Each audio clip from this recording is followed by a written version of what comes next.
Good evening and welcome to Real Talk with Sean, everybody.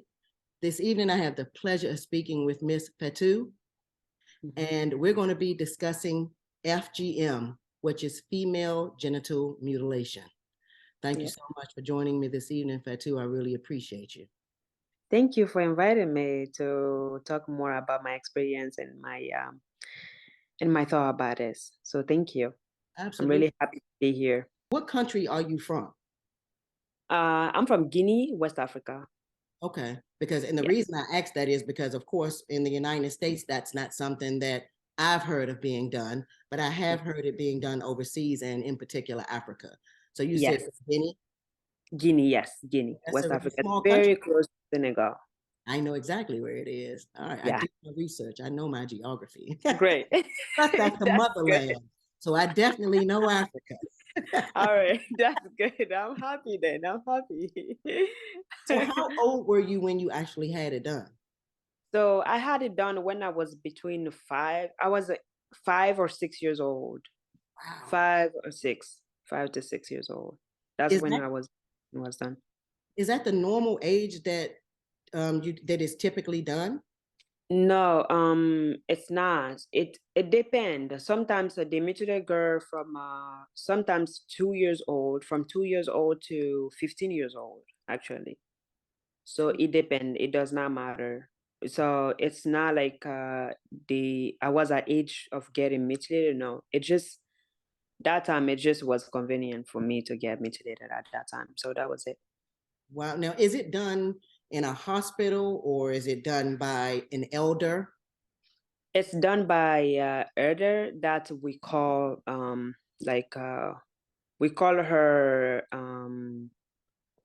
auntie grandma. Okay. We kind of call her like that. So it's just this old lady around in my village who does that to every god. So it may only not be only her. There's other people's, but I only know her because she's more close to my family. Explain to everybody what FGM is. So FGM, or female genital mutilation, or sometimes they say cutting, it's just a ritual to cut females' genitalia, like the clitoris. So there are a lot of different ways to do the mutilation. Sometimes they do partial cutting, sometimes they do the whole cutting. That means they cut everything, all the clitoris out completely. And sometimes after they cut them, they sew them. They sew your vagina to go small. Do you have other siblings that had it done? Was it just my siblings? Well, after me, I have a little sister. Hers was done as well, but the last one, hers was not done because I told my mom to not do it. I had to convince my mom to not make her go through that. It's very painful, and I did not want her to go through that at all. So she did not. The last one did not go through it, but I went through it, and then my sister went through it. Wow. Okay. Now, when you get it done, because it's not done in a hospital, how safe is it that you're, I mean, of course you're here and you appear to be fine, but I mean, I can imagine that there's some cases where the young ladies may get infections. Like, how does that part go? So it's not safe at all. That's one thing for sure, because the day I was mutilated with other 12 other girls. So we were all cut with the same blade. So it's not safe at all. They will cut you, and then they will cut another girl with the same blade as you. So you don't know whatever that person have. You may have got it, but you would not know. You wouldn't know. But we are all cut with the same blade. It depends. Sometimes they use blade, sometimes they use knife, and then sometimes they even use scissors. It depends, whatever they have that day. Yeah. Are you numbed, or is there any type of medicine, or it's just raw, natural? You're not numb. They will just set you down, and then they will just cut you straight. Not you will feel every single pain of it. You will feel everything. You're not numb at all. Nothing. Right. Before it was done, were you prepped? Like, were you talked to about it and explained why you were getting it done, or why you in the case? Because I mean, I'm assuming that you all were made to believe that you had to get it done. Yes. Yes. We are so it's kind of really cultural in my country for girls to be mutilated. We are thought that for you to be pure, you need to be mutilated, because a girl who's not mutilated is not pure at all. So it's kind of an insult if someone tell you that you're not mutilated. In my country, if they tell you that you're not mutilated, you are being insulted, and then no family will want you to marry the son. That's how serious it is. So we So are taught that we need to be like a clean. explain to everybody when you say you have to be pure. What, because I can take pure means it could mean just being a virgin. But in your case, or in the case in your country, what does pure to you all mean, or to them? Because I know that you fought against it. I mean, you know, because of your sister. So tell me what they mean by you have to be pure. So pure is in the sense of the female genital cutting. Pure is like because when we are going through it, we go through a whole lot of education. So if you're not mutilated, you cannot go through that education, you know. So throughout from the day we are mutilated into we heal, into it's completely healed, we go through a lot of education, like how to keep yourself like how to not go around and sleep around. Like example, like you have to be a virgin, you have to be respectful, you can never insult an elderly. You even your sisters who are older than you always have to respect people who are even 1 year older than you. Right. So you can never, you have to pray a lot, and then um you have to know what women are meant to do. Like you take care of your husband, you do the chores at home, we go through all that education. So if you're not mutilated, you cannot go through that. So that's kind of like that's why they said if you are mutilated, that means you are pure, you have went through all that education, so you are ready. Whenever you have a man in your life, you'll be ready to get married. It's kind of like that. So, okay. So when you were young, of course you were 5. So, I mean, I can only assume you, well, I know you understood it from a 5-year-old's perspective. Mm-hmm. Did you fight against having it done at 5? Like, you know, of course, like try to not have it done, or did you kind of submit, you know, okay, this is the right way from a 5-year-old's perspective, of course. If you can even remember back that far, but something like that, I'm pretty sure you remember vividly. So, Yeah. and I'm not laughing in a funny way. It's just, you know, I knew you had to remember that. Yeah. So how did you feel when it was about to be done? Did you fight? So for me, of course, they will always tell us when we were kids, they would tell us that it's not, no, all the girls that have been cut, you can never, they never told you how it's actually done. So we don't know. Like you are quiet, you can never speak about it. Even my mom, even today, my mom never told me what actually happened that day. Like we don't speak about it. It's very taboo. Whatever happened there, you don't tell people what happened. So they always tell us, oh, you will jump off, you will go up a tree, and then you will fall down a mattress, and they will give you a lot of candy. That's how I thought it was gonna happen when I was a kid. Okay, okay. So I did not know whatever was gonna happen at all. And that day, the day I was cut, a lot of girls, they already, all the girls were already cut in the morning, and I had to force my grandma to take me so I can get mutilated as well, because I did not know what was happening. So my grandma hesitated a little bit, but when she saw that I would not stop crying at all, she was the one who actually took me. So when I got there, they had to blindfold me, and then the reality hit when they started cutting me. That was when I started to resist, because I did not know what else was happening until they sat me down to start cutting me. That was when I started to fight. But at some point, the pain was so much that I just stopped, completely stopped crying. I was in shock, so I completely stopped. So Absolutely. after that, I guess at that point I just knew what was it, what really happened. Exactly. Wow. Well, let me say this for one thing. I heard you say that, and I know about that in just Black culture in general. And then, of course, you have African culture or African American and then African culture. There's a lot of things that are taboo, in both cultures, and you just don't speak about it. So I understand that, but I want to let you know from me that I think that you're strong because a lot of people, of course I've heard of this, and a lot of people don't speak up about it. There are a lot, but there are a lot that don't.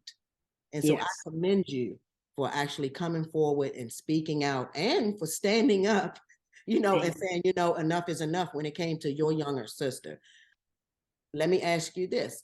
When you said not my sister, why did you do that knowing that that was part of your culture? What made you resist it for her? Because after I was cast, actually growing up, I actually learned a lot about female genital cutting. Even no one speaks about it in my country, but by myself I learned a lot about it. After I got to the US here, I learned even more because I was able to access the internet and to find more information about it. In my country we don't have no record of that, but they have it online, obviously. So I had to do a lot of research. And then I told my mom, of course, her and me, we don't have this kind of talk a lot, but she knows well that what is a female genital cutting, what happens during the process. She knows what's gonna happen. So I told her I went through this, and then my little sister went through this, but never, I don't want you to ever make my little sister go through this because it's painful. She's going to be traumatized all her life. She's going to be very traumatized. And that's something that I really don't want for her to experience.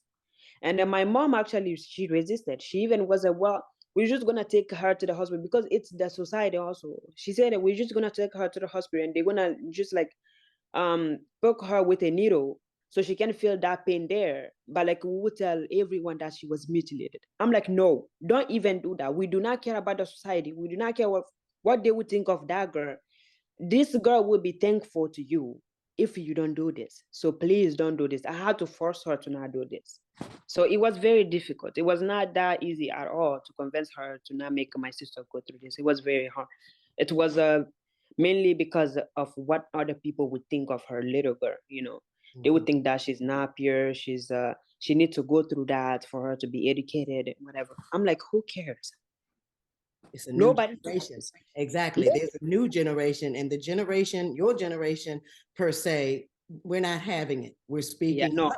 You no, know, not it's time having to them. speak up. I Yep. heard you say that, if it would have been done to your sister, she would have been traumatized for life. So I can only assume you're speaking, of course, from experience. Yes, So yes. tell me, how do you feel like that affected you now? Mm. So that experience affected me in so many different ways because I'm not, first of all, I'm not very comfortable with my body. Of course they meant to do that because they didn't want us to be comfortable to give our body to others. Okay. And that they really succeed in that, and I'm still fighting that off because even now I'm really uncomfortable people seeing me naked or people even touching me. I'm very uncomfortable, very extremely. So they really succeed in that, even though I don't have that mindset of like, okay, I don't care about the education or whatever I went through, but deep inside of me that really is still inside of me. That whole experience is really still here and I can still feel it. And of course, one other thing is the pleasure part. Of course, you cannot feel it. You cannot feel anything, and then it's really hard for you to be satisfied. To be with somebody else and then be satisfied, and also that pain and the process of it is still like it's still haunting me because when you think of it, I was 5 and I still remember every single part of it. Exactly. That's the worst part, you know. That's the worst part. And sometimes my body itself, because I went to therapy before, my body self react to those past trauma that happened to my body. It reacts to it. Deep down, it reacts to it. Of course, You know. of course. So I can only, of course, I don't know because I wasn't going through it, but I can only imagine how even that's why I said I know you can't, even at that young age, I don't care how old you get, that's something that you will never forget, the actual feeling of having that done. And it's something that you have to live with. It's not just a scar from like a surgery, it's something that will stay with you for the rest of your life now. But like I said, I'm glad and proud of you for speaking out about it, you know, because it needs to be talked about and stopped. And it, again, I know that cultural things, you know, are culture. And when we're raised a certain way with culture, like you said, and from your mother's perspective, if she didn't do it with your sister, people are going to look at your sister a certain way. They're also going to look down on your mother. But I'm glad that you were strong enough to say enough is enough. You know, we're not doing that anymore. At least here, we're going to stop it with me, and that's it. That's it. Yeah. When it comes to being physical with someone, so when you had that done, there's no, is that the logic behind having it done? There's no pleasure for the woman. You're made to bear children, and that's the only reason you should be sexual. So they said women are very they will be hypersexual if they are not mutilated. So that's to reduce women's pleasure. Of course, we don't know. I mean, in my country, it's rare women who knows what clitoris is for. We don't know nothing about it. You know, so it's for them to like reduce our pleasure completely. It's mainly for you to not even be like sexually aroused before marriage, because we actually also get married very early. So before then, you do not, and you will not have sex before then. So you are forbidden to have sex until you get married. So it's meant for that. It's they do it for that, and also they do it for men's pleasure more, for you to play, like to give more pleasure to your husband. It's not for your pleasure. No, you are married to give pleasure to your husband more. So they do it for that as well. So it's very mainly to control women's sexuality, for them to not go out, kind of way. Yep. Now, I know you love your mother. You know, she did what she thought was right because she did what her mother told her, who did what her mother told her. Yep.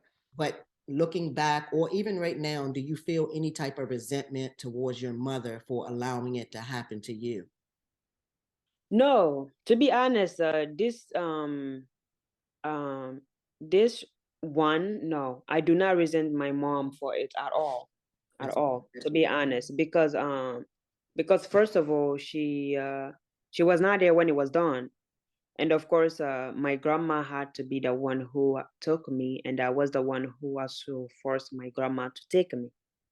But afterward, my mom, I found out that my mom did not really want me to go through that all, because my dad had told him, yeah, because my dad was here before that happened. So my dad has told her not to never mutilate me. wow. So I was not supposed to get mutilated at all. It just happened. Wow. So It you just happened. possibly could have escaped it. Exactly. Circumstances been different. Exactly. Wow. So Right. now that's big. So your dad spoke up and did not want it done to his No, daughter. no, no. That's big. My older sister didn't have it done. She was already here with my dad, so she did not have it done. Wow. Mm. That's really big that you know, your dad, because of course, you know, you would think that all of the men think that it's supposed to be done. Well, not all of them. Some people have their Yep. own thought process, but Yep. it's just I'm pretty sure the majority of men think that that's what is supposed to be done, just like the women. So that's I Yeah. commend him for, you know what I'm saying, not wanting to do that to his daughter because that is Yep. traumatizing. It is. You know, I've there are a lot of women that have hurt themselves because of having this done. And so, you know, for me looking at documentaries and things, you know, on YouTube, and other women coming forward and speaking out, is it still practiced in your country now? Yeah. Right now it's reducing a little bit, just a little bit. It's a very slow process. Yeah. It's a very, very extremely slow, because not only it's not condemned by the government, it's not condemned at all, but the religious people too, who people listen to the most, they encourage it as well. Yeah. So it's very slow. You will talk to them and be like, it's not good. But like they will still, as I was saying on my video, like you can never take someone to jail who had mutilated your child. Like example, if my mom had refused for me to get mutilated, my grandma could have done it without my mom knowing, and my mom wouldn't do nothing about it. Right. It's like that. So there's no law that prevented it from happening. And then religious people are encouraging it, talking about, oh, it's recommended in the Quran, you should get mutilated girls. But it's a lie. It's a big lie. I'm It's glad you're not. saying that. Y'all It's hear not. her. You hear her. It's a lie. It's a lie. So what is the majority, what is the major religion in your country? Islam. Oh. So it's the Islamic that are really pushing it. Well, they're not. The Quran doesn't say anything about that. Even when I read Exactly. it, it does not say anything about that. But like people who are supposing who read the whole Quran says that is good. So Right. people are gonna do it because they don't want to read.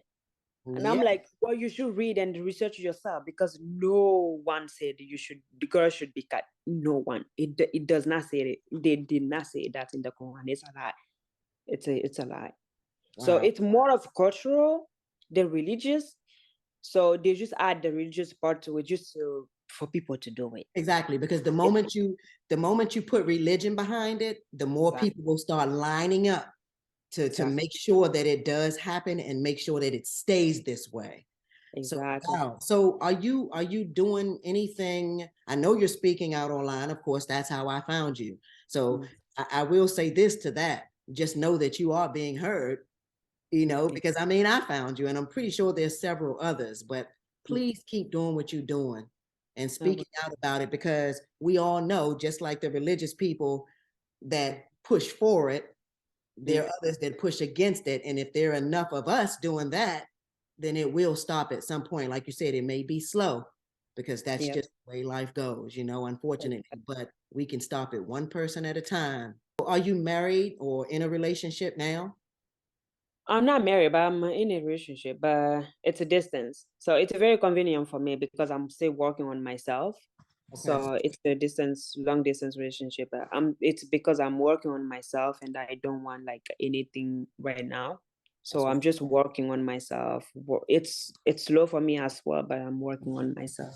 Of course. May I ask how old you are? Because that I just want to know how long has it been since I'm then. 23. Okay, so you're still a baby. Yeah. But that's good, because even other than that being done, even though that was very traumatizing, I mean, you do, that along with just life in general, it's good to feel whole as an individual before you actually bring someone else, into your life to be beside you. So I think that's cool. You had that, companionship when you do need somebody to talk to, and get that attention from. You have your significant other, but then you're also have your own space to deal with you and come to terms with your circumstances and what you've been through. Have you ever been sexual? No. Okay. Okay. No. Okay. Now, have you heard that sex hurts after that? Yes, I have. I've heard. I think that's what's on my mind a lot. I'm like, it's maybe horrible, whatever. But that's why I'm working a lot on myself, because I've actually spoken to a lot of women who went through this. They went through it, and of course, their men, whatever, they do not care. To be honest, they will be in pain, but they would not care. It was very difficult for them. And even that's why I'm speaking up a lot, because a lot of people have died from it. A lot of people have died. If they did not die from during the process of the cutting, they would die during childbirth, because their vagina was like, when they were cut, when it healed up, like, it got smaller, so it's very small. It's really hard for them to have a child. And of course, in my country, most childbirth is like the natural way. They don't even do the epidural, whatever, Right. for you to come, nothing at all. So you have to have them 100% natural. Wow. So a lot of women die from that as well, you know. And then it's very mean and very hypocritical for them to to still make women go through that, even though they have seen a lot of things happening to them. Some people dying, some people catching illnesses and doesn't know where it's coming from. Absolutely. And it's a lot. Yeah. So it's, when you think of it, it's terrifying. It's Yeah, really terrifying. it is. I can imagine. Well, let me say this to the guy that you're talking to. You hear what she's saying, all right? Treat her right, man, and be compassionate, because I'm pretty sure you've already shared with him because you're open, and I think that's awesome. So please be compassionate. I mean, you have to care about your partner as well. So is he an African man or an American man? He's actually from the same country as me. He knows. Okay. Oh, so he knows all about it. He knows Okay. all All about right. it. You better treat Thank you. Oh my God. I really want to thank you so much. I think that you're a very strong woman. Please keep speaking out, because you're being heard, and a lot of people are going to respond to you, and a lot of people are fighting with you. Yeah, thank you so much. Thank you. I Absolutely. really appreciate being here, because I've never actually spoken to people about it like this. Huh? People that I don't know, people who I know knows, but people that I don't know like this, it means a lot. It means a lot, seriously. But you're Thank you. being heard, and I definitely care. I mean, Thank you. so I'm going to make sure that I spread the word. I want all of y'all follow her. Do me a favor before I let you go. Let everybody know your social media information so we can pile on the followers and we can get you heard more. Thank you so much. So I'm very active on TikTok. My TikTok account is FTMati. It's a FTIMATI. So that's where I'm most active on. And then other than that, it's Instagram. It's a Camera Fatou, which is a CAMARAFTFATOU. So that's my Instagram. Awesome, awesome. So I got one last question before I let you go for the evening. Will you promise me to always spread peace and love in this world? Thank you. I will. I promise.